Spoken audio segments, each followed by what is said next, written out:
제가 목회자가 되기로 결심했던 고등학교 시절, 그리고 또 주의 인도하신 가운데 주님의 종으로 부르심을 받았던 그때부터 저뿐만 아니라 모든 목회자들이 비슷할 거예요. 항상 제 안에 정말 무엇이 정말 하나님을 기쁘시게 하는 교회일까라는 그러한 질문이 있었습니다.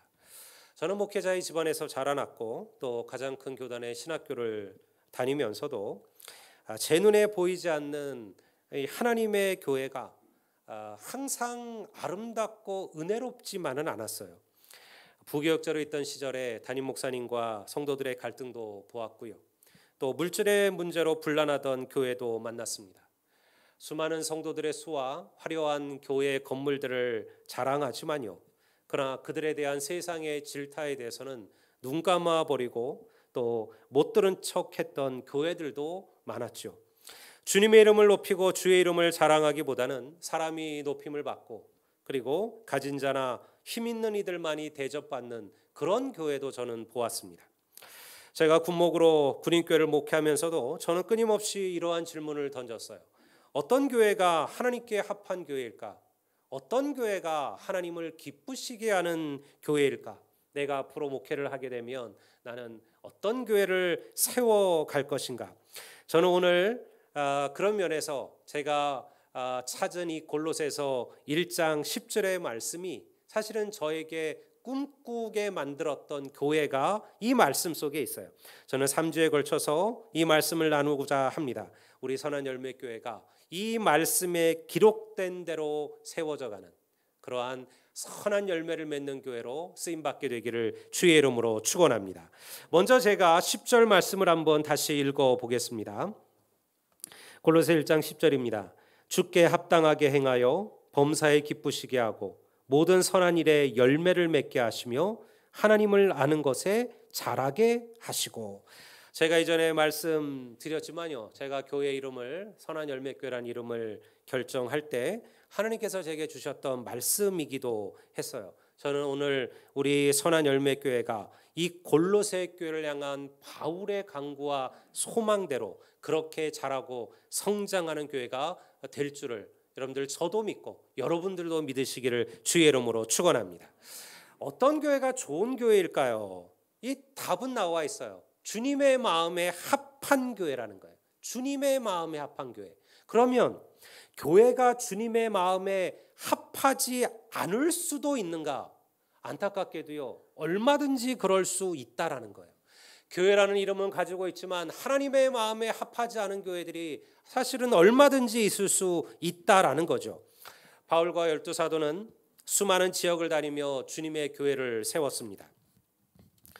하지만 모든 교회가 다 하나님의 마음에 합한 교회는 아니었어요. 우리가 요한계시록을 보면 소아시아의 교회들을 향한 주님의 책망이 등장을 해요. 에베소 교회는요, 처음 사랑을 잊어버렸다라는 책망을 받습니다. 버가모 교회는 음행과 우상 숭배에 대한 책망을 받았죠. 사대 교회에 대해서는 네가 살아있으나 죽은 교회라는 책망을 받았습니다. 라오디아 교회를 대해서는요, 네가 뜨겁지도 않고 차지도 않은 미지근한 교회다. 네가 부요한 것처럼 보이지만 사실은 영적으로 빈곤한 교회다. 이게 바로 라오디아 교회가 받은 책망이었죠. 주님의 이 책망은요, 어쩌면 오늘 우리 조국의 교회에 던지는 책망인지도 몰라요. 우리도 그렇지 않습니까? 혹 여러분들은 주님을 향한 첫사랑을 잊어버리고 살아가고 계신 것은 아니신가요? 하나님을 향한 간절함을 잊지는 않으셨나요? 내가 주님을 처음 만났을 때, 내가 하나님의 말씀과 기도에 붙잡혔을 때, 내가 성령 충만했을 때, 내가 한 영혼에 대한 그 안타까움으로 가슴을 저몄을 때 우리에게 그러한 뜨거움, 그러한 열망, 그러한 간절함들이 다 사라져버린 것은 아닌가요? 오늘 교회는 끊임없이 부흥을 기도하고 사모합니다. 여러분들 참 교회 부흥이라는 게 참 말은 쉬운 것 같은데 어려워요. 여러분, 우리 교회가 지금 코로나 때문에 더 그렇긴 하지만 여러분들 교회가 부흥되는 거, 2배로 부흥되는 거, 100명의 성도가 200명이 되는 거 아주 간단해요. 여러분들 한 명만 전도하면 돼요. 10명 전도할 필요도 없어요. 여러분들 우리가 1년 동안 우리 성도들이 내가 한 사람만 구원하리라. 내가 한 영혼만 전도하리라. 내 가족이든 내 이웃이든 내 친구든 내 친척이든 혹은 내 주위에 하나님을 알지 못하는 한 영혼, 내가 그 한 사람만 하나님께로 전하리라. 이러한 마음이 우리에게 있다면요, 교회는 부흥되는 거죠. 교회는 배가가 될 겁니다. 한 사람이 2명을 전도하면 그 교회는 3배로 부흥할 것이고요. 그런데 이 단순한 산술적인 의미와 실제로 우리가 한 영혼을 구원하는 일은 좀 달라요. 쉬운 일이 아니에요. 여러분들 그 한 영혼을 구원하기 위해서는요, 여러분 먼저 하나님 앞에 여러분 무릎의 기도로, 여러분 기도의 무릎으로 살아가시기를 주의 이름으로 축원합니다. 왜? 내 안에 열망이 일어나지 않으면요, 우리가 그 일을 할 수가 없거든요. 한 영혼 전도하는 게 쉬운 일인데 문제는요, 내가 한 영혼을 반드시 전해야 되겠다, 구원해야 되겠다는 열망이 사실은 우리 안에 식어져 버린 거예요. 그리고 우리는 합리화를 시키죠. 지금은 전도하기 어렵고, 지금은 세대가 전도할 세대가 아니고, 지금은 사람들이, 내가 아는 사람들은 다 교회 다니는 사람이고, 내가 아는 사람들은 다 예수 잘 믿는 사람들이고, 그래서 나는 주위에 전도할 사람이 없고. 여러분, 우리가 기도와 말씀에 붙잡히고 우리 안에 하나님의 마음, 주님의 마음을 알게 되시면 여러분, 우리도 한 영혼을 위하여, 영혼을 구원하기 위하여 목숨을 다하는 그런 성도로 하나님께서 우리를 세워주실 것임을 믿습니다. 여러분, 오늘날 교회에 필요한 것은 바로 이러한 것들이죠. 골로새 교회를 향하여 바울이 꿈꾸었던 바람은 무엇이었을까요? 골로새 교회뿐만이 아니에요. 바울이 하나님의 편지를 교회에다가 보낼 때마다 다 동일한 얘기를 써요. 모든 교회가 이렇게 되기를 바울이 꿈꾸었죠. 그 첫 번째는 뭐냐? 바로 우리가 읽은 말씀처럼 주님께, 주께 합당하게 행하는 교회예요. 왜 우리가 주님께 합당하게 행해야 되느냐? 우리가 누군가를 기쁘게 하려면요, 그 사람의 마음에 합당하게 행해야 돼요. 간혹 이제 며느리와 또 시어머니가 서로 부닥치는 일들을 저는 몇 번 상담을 통해서 들어봐요. 양쪽을 다 들어보면요, 양쪽 다 말이 맞아요. 시어머니도 그렇게 얘기해요. 내가 지를 위해서 얼마나 잘해줬는데, 내가 이것도 해주고 저것도 해주고 뭐도 해줬는데. 그런데요, 며느리 말을 달아보면 달라요. 그게 며느리가 원했던 게 아닌 거예요.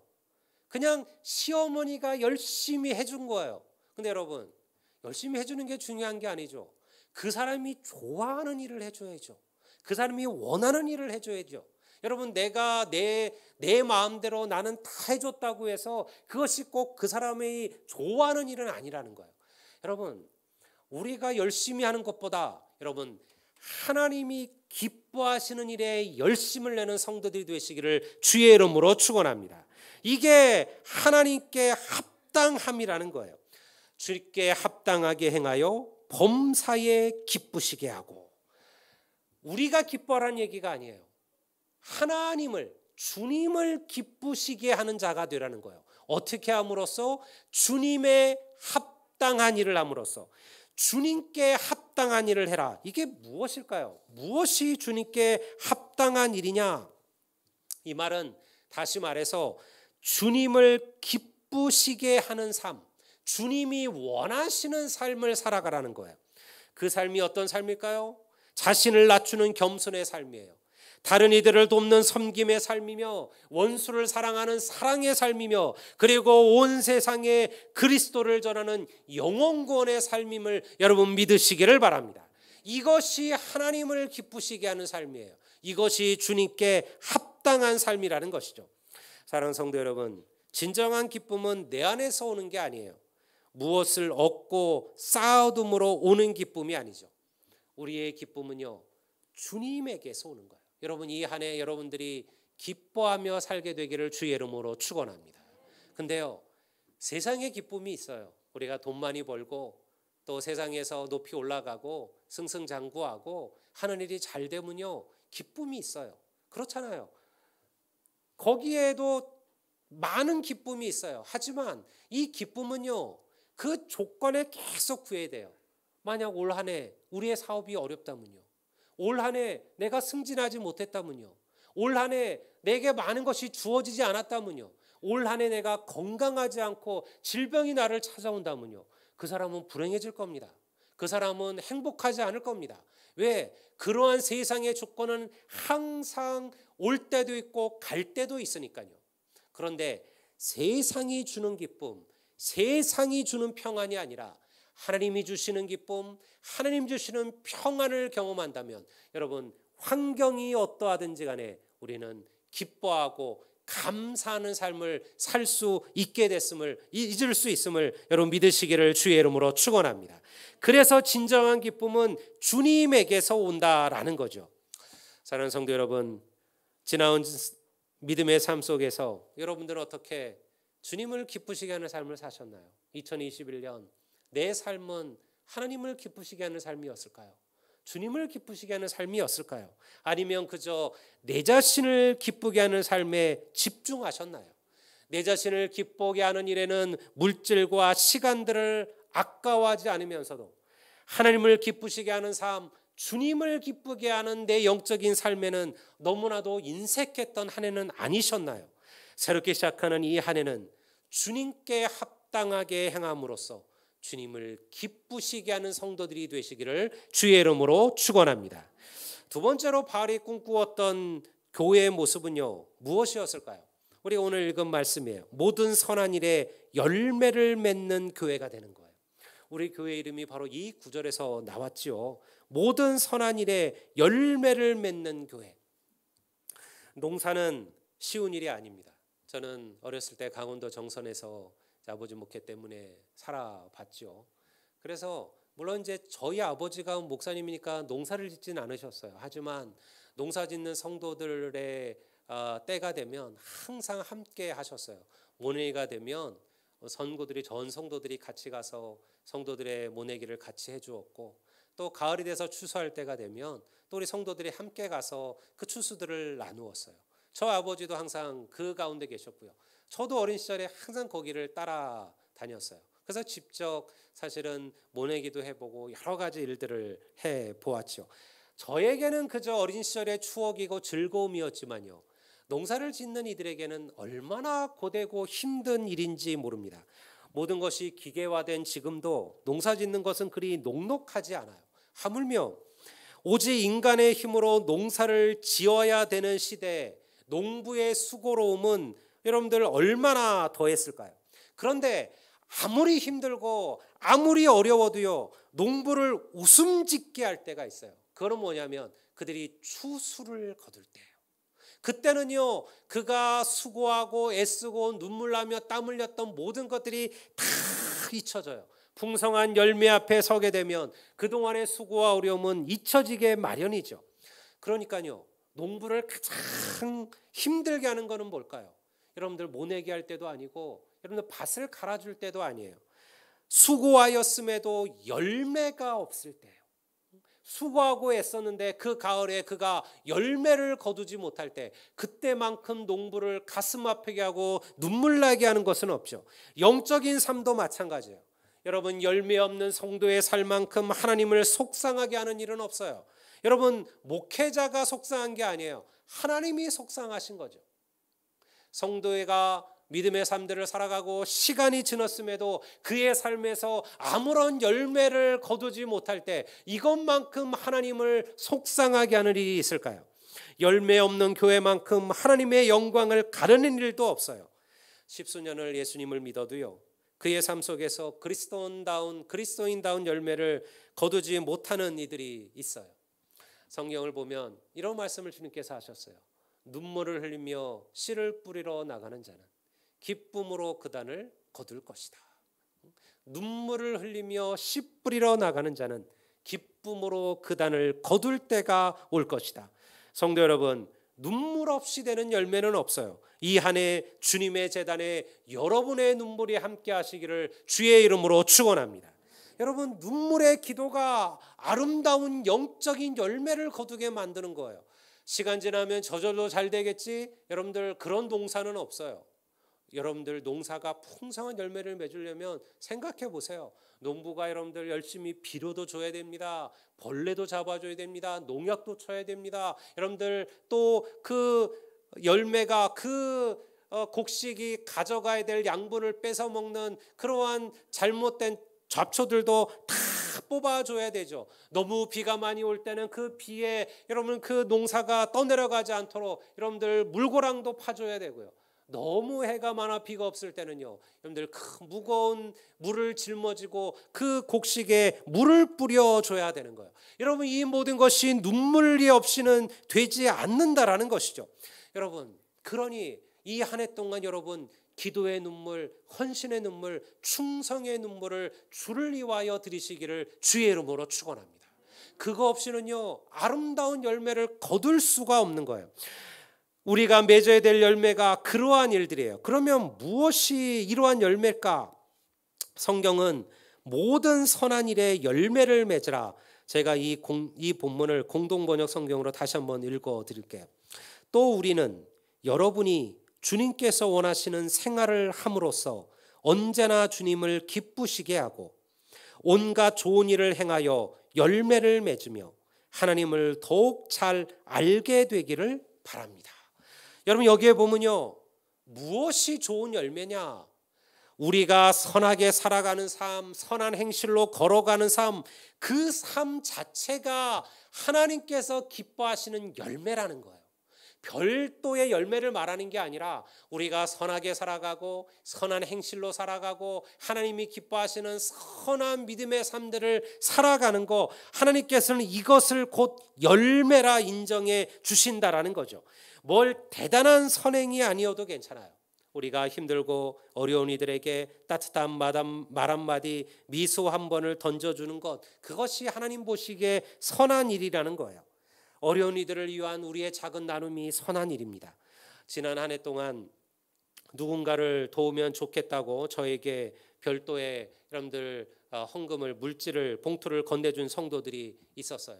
어떤 선교사님에게 혹은 교회의 어떤 어려운 성도에게 그리고 지역의 어떤 이들에게 이 작은 물질을 나눴으면 좋겠습니다. 그렇게 하신 성도들이 있어요. 헌금으로 작정을 해서 누군가의 목적금으로 드린 성도들도 있었고요. 여러분, 하나님 보시기에 선한 일이죠. 작은 액수지만 그는요 긍휼의 열매를 맺은 거예요. 누군가를 기억하며 기도에 무릎을 꿇는 일, 하나님 보시기에 선한 일이에요. 우리의 선행을 하나님께 직접 드릴 수는 없어요. 여러분, 만약 하나님께서 직접 우리의 것들을 받으신다면 제가 여러분들 이렇게 여러분들 매일 교회 앞에서 이렇게 외칠 필요도 없고 이렇게 이야기할 것도 없어요. 여러분, 하나님께서 직접 우리의 것을 받으시고 우리의 기쁨, 우리의 행실과 우리의 섬김을 받으신다면 하나님을 섬기지 않을 자가 누가 있을까요? 여러분들, 제가 예전에도 한번 그런 우스갯소리를 했죠. 우리가 헌금하는데 이게 성도들이 참 헌금해서 이렇게 앞으로 탁 나오면 갑자기 헌금 바구니가 하늘로 쫙 올라간다. 헌금 안 할 사람 누가 있겠어요? 내 눈에 보이는데 하나님께서 이 헌금을 받으시는구나. 근데 안 그래요. 여러분들이 내는 헌금이 바구니가 하늘께로 올라가지 않아요. 여러분, 그것은 교회로 들어오는 거예요. 여러분, 그럼 우리가 무엇으로 하나님을 섬기며 무엇으로 선행을 행하며 무엇으로 우리가 하나님을 기쁘시게 할 수가 있을까? 하나님이 힘드시거나 하나님이 어려우시거나 하나님이 아프시거나 하나님이 굶주리시는 법은 없어요. 그럼에도 우리는 하나님을 위하여 선한 일을 행할 수 있다라는 거죠. 누구를 통하여? 마태복음 25장 30절에 40절 말씀을 제가 보겠습니다. 마지막 때가 되면 주님께서 이러한 비유를 말씀을 하셨어요. 마지막 때가 주님이 오시면 주님께서 사람들을 둘로 나눌 것이다. 어떤 이들은 오른쪽에 세우고 어떤 이들은 왼쪽에 세우실 것이다. 양은 오른쪽에, 염소는 왼쪽에 세우실 것이다.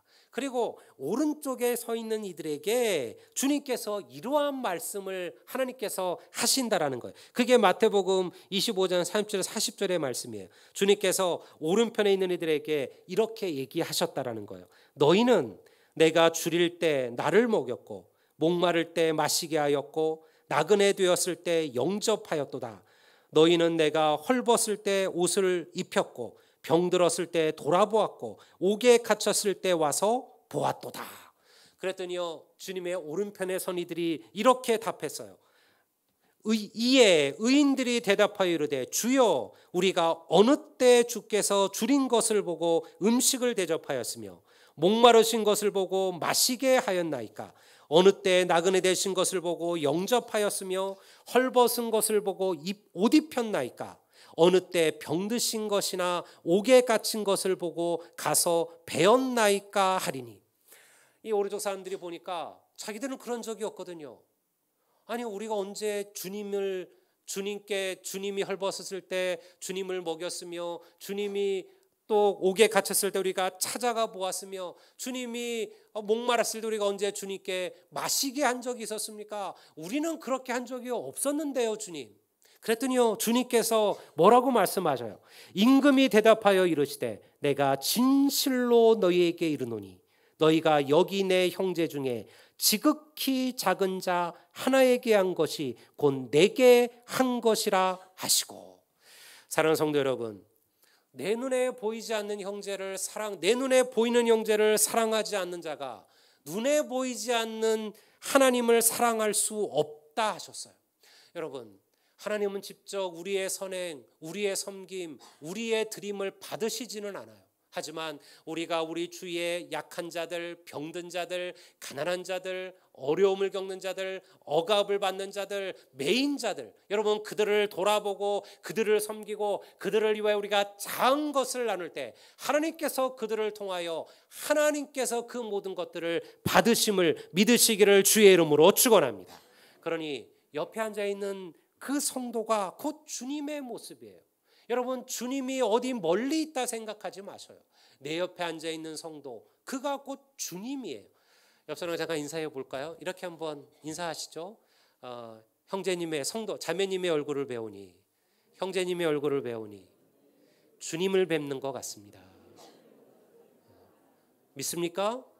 여러분 우리 안에 주님이 계신 거예요. 우리 안에 하나님이 계신 거예요. 우리는 하나님의 형상으로 지음받은 자들이에요. 우리 안에 하나님의 형상이 있다는 거예요. 그러니 여러분 우리가 누구를 미워하고 우리를 원망하고 누구에게 분노하며 사는 삶, 여러분 그거는 하나님을 미워하고 하나님께 분노하고 하나님을 원망하는 거라는 거예요. 여러분 우리가 교회를 조금만 떠나보십시오. 이 지역에 가난한 이들이 있습니다. 헐벗은 이들이 있습니다. 어려운 이들이 있습니다. 여러분 교회가 그들을 돕고 섬기는 것, 그것이 곧 하나님께 행하는 거예요. 주의 말씀처럼 지극히 작은 자 하나에게 한 것이 곧 나에게 한 것이고 지극히 작은 자 하나에게 하지 아니한 것이 곧 내게 하지 아니한 것이다. 여러분 교회가 해야 되는 사명이 여기에 있다라는 거예요. 사랑하는 성도 여러분, 우리가 이 깨달은 마음을 가지고 내가 사랑하는 가정에서, 직장에서, 삶의 현장에서 선한 일을 행하신다면 우리 교회는 선한 열매를 맺는 교회로 쓰임받게 될 줄을 믿습니다. 마지막으로 바울이 말했던 교회는요, 주님을 아는 일에 힘쓰는 교회예요. 올 22년 우리 교회 목회표가 주님을 아는 일에 힘쓰는 교회입니다. 우리 교회 전체 영구적인 표어는 하나님의 마음에 합한 교회예요. 하나님의 마음에 합한 교회가 되는 게 우리 교회의 목적이에요. 그걸 위하여 해마다 우리가 어떻게 하면 하나님께 합한 교회가 될까? 여러분 그것을 가지고 우리가 한 해를 살아가요. 2022년 우리 교회의 목회표어는 하나님 마음에 합한 교회가 되기 위한 우리의 목회표어는 바로 주님을 아는 일에 힘쓰는 교회예요. 여전히 코로나로 외적인 사역을 하기에는 이 한 해도 쉽지 않으리라 생각을 해요. 아직은 시간이 좀 더 걸려야 될 것 같아요. 올 한 해도 우리는 많은 대외적인 일들, 성도들의 교제 일들, 이것이 쉽지 않으리라 생각을 합니다. 그렇지만요, 주님을 알아가는 일에는 힘쓰는 교회가 될 수 있음을 믿으시기를 바랍니다. 이것이 오늘 우리에게 정말 필요한 일이에요. 오늘 본문이 뭐라고 얘기합니까? 주님을 아는 일에 잘하게 하시고, 우리가 그냥 주님을 아는 것으로 끝나는 게 아니에요. 주님을 아는 일에 어떻게 하시고 잘하게 하시고 우리 모두는 주님을 알죠. 주님이 누구신지 나를 위하여 어떤 일을 하셨는지도 우리는 알고 있습니다. 하지만 거기에서 더 잘하지를 못해요. 매일 똑같은 믿음의 자리에 머물러 있는 거예요. 사랑하는 성도 여러분, 성도는 잘해야 할 줄을 믿습니다. 아이를 낳으면 이쁘죠. 여러분들 갓난아이를 보면 얼마나 이쁜지 몰라요. 아이를 보고 있으면 시간 가는 줄을 우리가 모른다고 얘기를 하잖아요. 아무것도 안 하고 가만히 누워만 있는데도 아이들은 예뻐요. 하지만 자라지 않는 아이는요, 건강하지 않은 거예요. 아무리 어린아이가 이뻐도요, 세상에 어떤 부모도 그 아이가 영원히 그 상태로 있기를 바라진 않아요. 여러분, 그것은 병과 병든 거죠. 뭔가 그 아이에게 문제가 있는 거죠. 아이는 자라고 성장해야 돼요.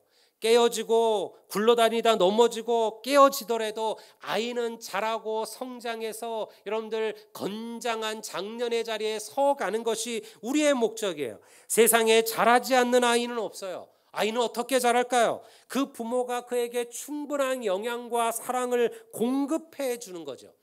믿음이 성장하지 않는다라고 생각하는 성도들이 있어요. 해마다 제가 받는 올해의 기도 제목 카드에는요, 빠지지 않는 기도들이 있어요. 많은 성도들이 이 기도의 제목을 써요. 그것은 뭐냐면, 올해는 하나님 제 믿음이 더욱더 성장하고 자라게 해주소서. 제 믿음이 더욱더 자라게 해주소서. 아니 10년째 계속 기도만 쓰시면 뭐예요? 자라야죠. 달라져야죠. 매일 똑같은 기도 속에 있으면 뭐 하겠습니까? 여러분, 왜 그럴까요? 자신이 자라지 않는다고 여기는 거예요. 스스로를 봤을 때 10년 전 내가 예수 처음 믿었을 때나 지금 나나 뭐가 달라졌을까? 여러분, 한번 그것을 스스로에게 던져보시고 질문하셔야 돼요. 믿음이 자라는 두 가지 방법이 있어요. 여러분, 그것은 말씀과 기도임을 믿으시기를 주의 이름으로 축원합니다. 그런데 아무리 얘기해도 잘 안 하셔요. 먹지 않고 마시지 않는데 믿음이 건강히 자라날 방법이 있을까요? 성경은요, 하나님은 말씀과 기도는 영혼의 양식이라고 얘기했어요.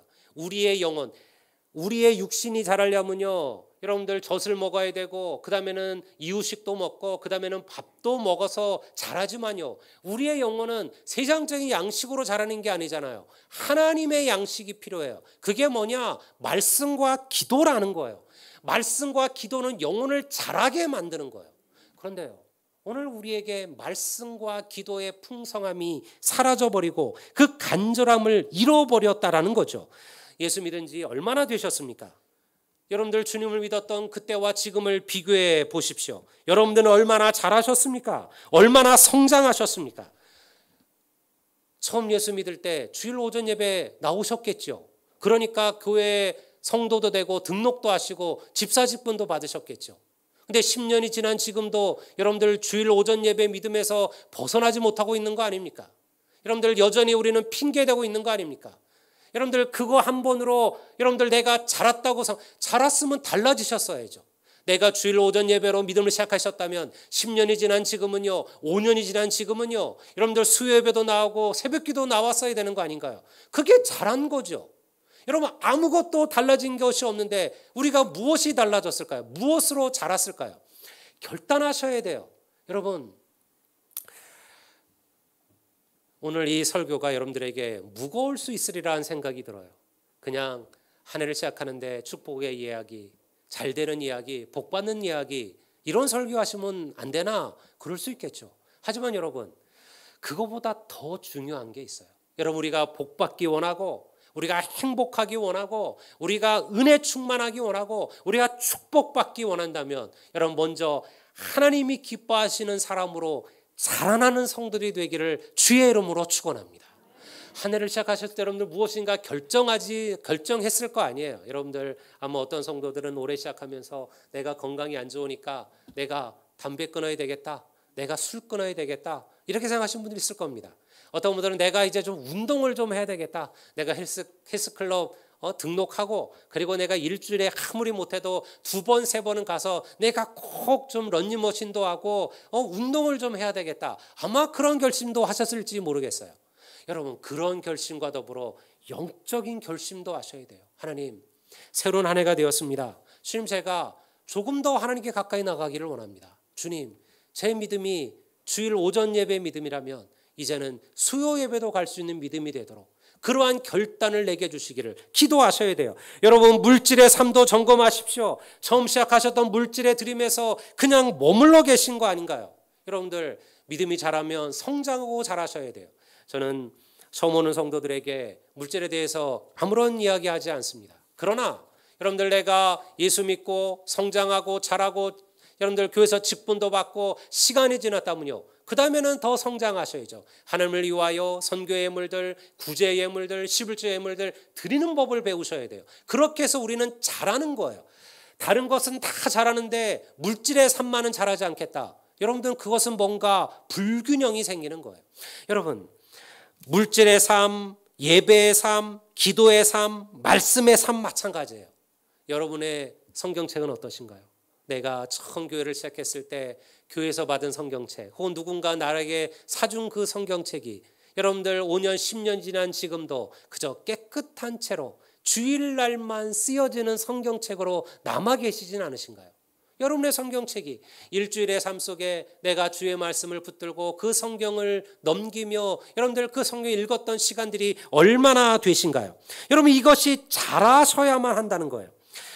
저는 오늘 하나님의 이 놀라운 은혜가 우리 가운데 있게 되기를 바랍니다. 부담스러워도 여러분들 믿음의 결단, 믿음의 성장을 위하여 하나님 앞에 결단하는 시간이 되시기를 주의 이름으로 축원합니다. 사랑하는 성도 여러분, 2022년 이 한 해는 여러분들의 믿음이 자라고 성장하셔야 돼요. 그러면요, 하나님을 기쁘시게 하는 교회가 돼요.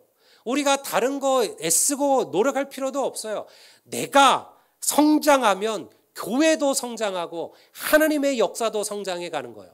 성장한 사람이 하나님의 마음에 합한 사명으로 살아가지 않을까요? 그러니 다시 처음으로 돌아가십시오. 겸손하게 하나님 앞에, 주의 말씀 앞에 무릎을 꿇으시기를 바랍니다. 어린애같이 순전한 마음으로 기도의 역사를 시작하시기를 주의 이름으로 소망합니다. 여러분, 이번 한 주간 내일부터 우리 새벽기도가 시작이 됩니다. 물론 매일 있는 새벽기도예요. 뭐 특별히 없던 새벽기도를 만든 게 아니에요. 우리 기도하는 몇몇의 우리 성도들은 매일같이 기도하는 새벽의 시간이에요. 하지만 여러분들은 어떠신가요? 하나님, 내가 1년 동안 기도하지 못했습니다. 새벽기도를 쌓지 못했습니다. 새벽기도에 11조를 드리십시오. 저는 알아요. 하고 싶어도 할 수 없는 성도들이 계실 겁니다. 삶의 상황이, 몸의 여건이, 또 그 건강이, 혹은 어떤 새벽에 일해야 되시는 분들, 뭐 여러 가지 상황으로 어쩔 수 없이 새벽을 못 지킬 수도 있을 거예요. 하지만 여러분, 우리가 이 한 해를 새롭게 시작해요. 저는 모쪼록 바라기를 여러분들이 이 시작의 이 한 해의 첫 시작을 하나님과 함께 하시기를 주의 이름으로 축원합니다. 여러분, 거기서 성장이 시작되는 거예요. 아무리 우리가 마음의 원이고 갈망해도요, 행동으로 옮기지 않으면 잘하는 법이 없어요. 여러분, 한 번 나오고 못 나오셔도 돼요. 내일 하루 나오고 못 오셔도 되고요. 모레 하루 나오고 못 오셔도 돼요. 하지만 내가 못 해봤던 기도의 첫걸음을 내디뎠다라는 그 한 가지만으로 벌써 우리의 믿음은 자라는 거예요. 성장해 가는 거예요. 여러분, 기도만 그렇겠습니까? 말씀의 삶도 그러하고 예배의 삶도 그러하고 전도의 삶도 그래요. 주위에 죽어가는 영혼들이 있습니까? 하나님을 아직도 모르는 영혼들이 있습니까? 여러분들 그들에게 주의 복음을 전하십시오. 교회에 대한 이야기를 하십시오. 우리 교회 함께 가자고 얘기해 보십시오. 저 사람 절대 따라 나오지 않을 사람, 저 사람은 절대 듣지 않을 사람, 여러분 그렇게 생각하지 마셔요. 하나님의 역사는 우리의 생각을 뛰어넘음을 믿습니다. 여러분, 그래서요, 전도에 보면 놀라운 경험을 해요. 우리가 보기에는 전혀 교회 나오지 않을 것 같은 사람이 내가 교회 가자는 말 한마디에 나도 그럴까라고 하고 바로 따라오는 역사가 일어나요. 하나님이 하시는 일이죠. 그러니 여러분, 우리가 판단하지 마셔요. 여러분의 자녀들에게, 부모 형제들에게, 주위에 있는 이들에게, 하나님을 모르는 이들에게, 그들이 우리 교회로 나오지 않아도 괜찮습니다. 그러나 하나님을 만날 수 있는 기회를 주셔야 돼요. 여러분, 이것이 바로 하나님 우리에게 맡겨주신 유일한 사명이에요. 여러분들, 한 영혼을 하나님께로 인도하는 것, 이거보다 더 큰 상급, 이거보다 더 큰 복은 없어요. 여러분, 그런 이들을 하나님께서 하늘의 별처럼 빛나게 하실 줄을 믿습니다. 올 한 해 동안 우리 선한열매교회가 오늘 이 말씀을 붙들고 정말 하나님을 기쁘시게 하는 교회, 주의 마음에 합당한 교회, 그리고 선한 열매를 맺는 교회, 하나님을 알아가는 일에 힘쓰는 교회로 우리 모두가 세워지게 되기를 우리 주의 이름으로 축원합니다. 우리 다 자리에서 일어나시겠습니다.